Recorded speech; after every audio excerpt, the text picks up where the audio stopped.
باری تعالیٰ کا ارشاد ہے کہ جو مجھے پکارے گا میں اس کے جواب دوں گا، جو سوال کرتا ہے میں دعا پوری کرتی ہوں۔ تو باری تعالیٰ کا یہ بھی ارشاد ہے کہ مجھ سے یہ نہ پوچھا کرو کہ میں نے ایسا کام کیوں کیا، بلکہ میں نے آپ سے پوچھنا ہے کہ تم نے ایسا کیوں کیا۔ باری تعالیٰ کو جب باری تعالیٰ کہا تو پھر وہ مان لے تب بھی اللہ ہے، نہ مان لے تب بھی اللہ، آرزو پوری کرے یا نہ کرے۔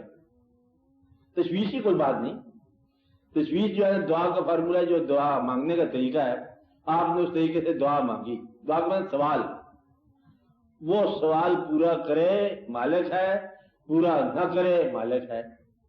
اگر اس نے نہیں مانا تمہاری بات تم اس کی بات مان لو، دقت ہے اس میں۔ اس کا مطلب یہ ہے کہ تم نہیں مانتے پہلے اس کی بات، تو گلا آپ اس کا کرتے ہیں اور اس کو منظور نہیں ہے، وہ سوال نہیں منظور، چلو آپ منظور کر لو کیونکہ آپ انسان ہو، ہاں تو آپ منظور کر کے دیکھو، چلو چلتے یا منظور کر کے دیکھو یا نہ منظور کر کے دیکھو۔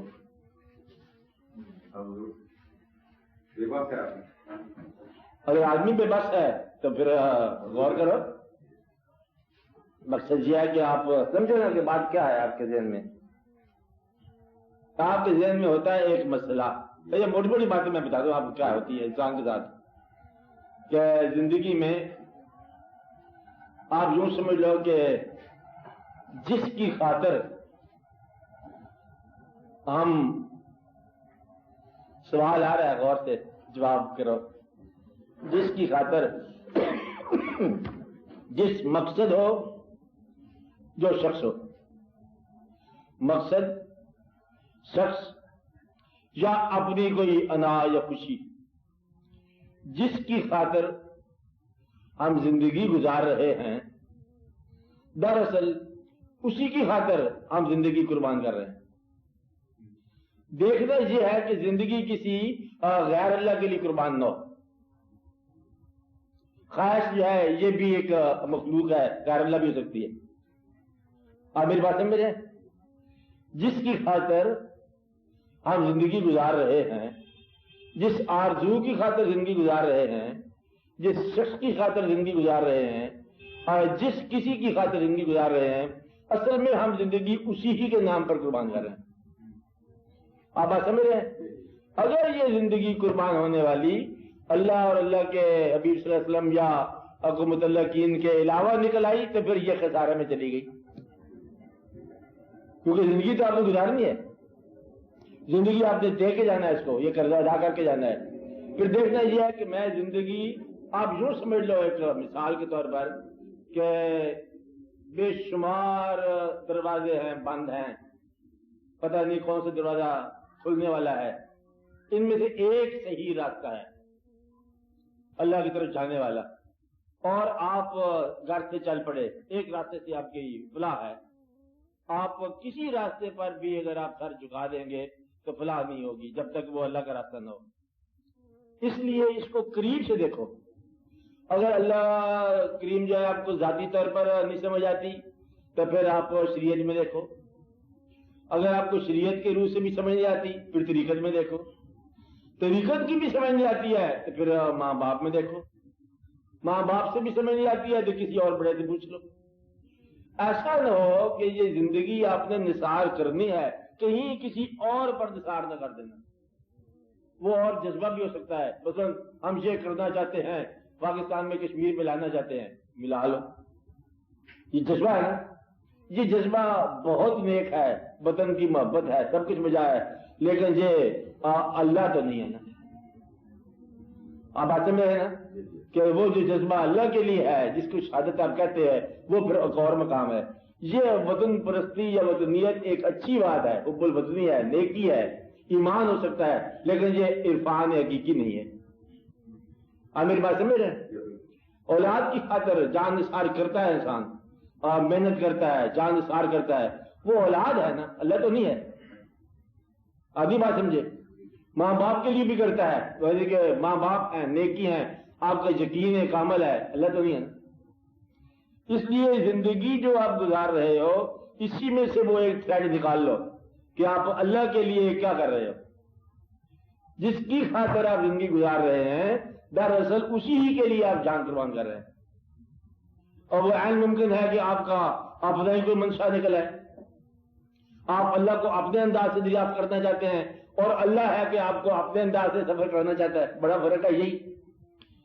اگر تو نیکی باعث لطف ہوتی اور گناہ اگر ناپسند کیا جاتا آرے کے لیے تو کوئی گناہ نہیں کرتا.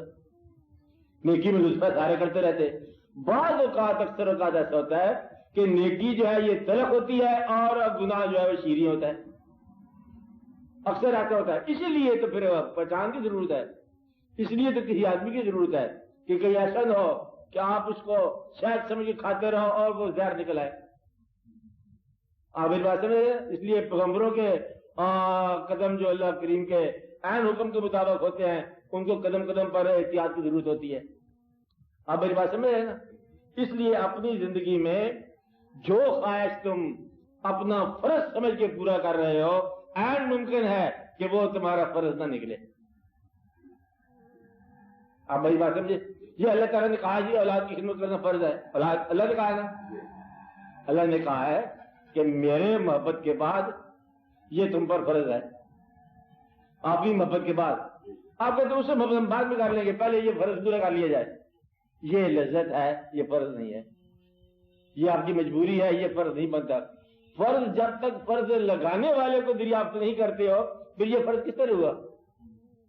چھوٹا سا نقطہ اگر آپ اس کو سمجھ لو کہ یہ اللہ نے فرض کیا ہے اور اپنے بعد اور اپنے حبیب صلی اللہ علیہ وسلم کی محبت کے بعد یہ تمہاری زندگی میں فرض ہے. پہلے دو آئٹم نکال دو اور تیسرا فرض پورا کرو تو وہ فرض ہی نہیں ہے، وہ نکل گیا، وہ غیر ہی ہے. یہ فرض اس لیے ہے کہ فرض ایسے فرض کہنے والا کو آپ نے مانا ہے، کہنے والوں کو نہیں مانا تو فرض کہاں سے ہے؟ زندگی بعض اوقات آپ کو حکم دیتی ہے. زندگی کا حکم ماننا اور زندگی کی مجبوریوں کو ماننا یہ فطرت کے ساتھ وابستگی ہے اور فاطر کے ساتھ یہ ضروری نہیں کہ ہو. آپ میری بات سمجھ رہے ہیں؟ نیند آئی ہے سو جانا فرض ہے، سو جاؤ. یہ کیا ہے؟ ہم فطرت کے مطابق چل پڑے، لیکن فاطر تو خوش ہو سکتا ہے لیکن تم نے فاطر کی خدمت نہیں کی، فطرت پیدا کرنے والے کی. آپ بات سمجھ رہے ہیں نا؟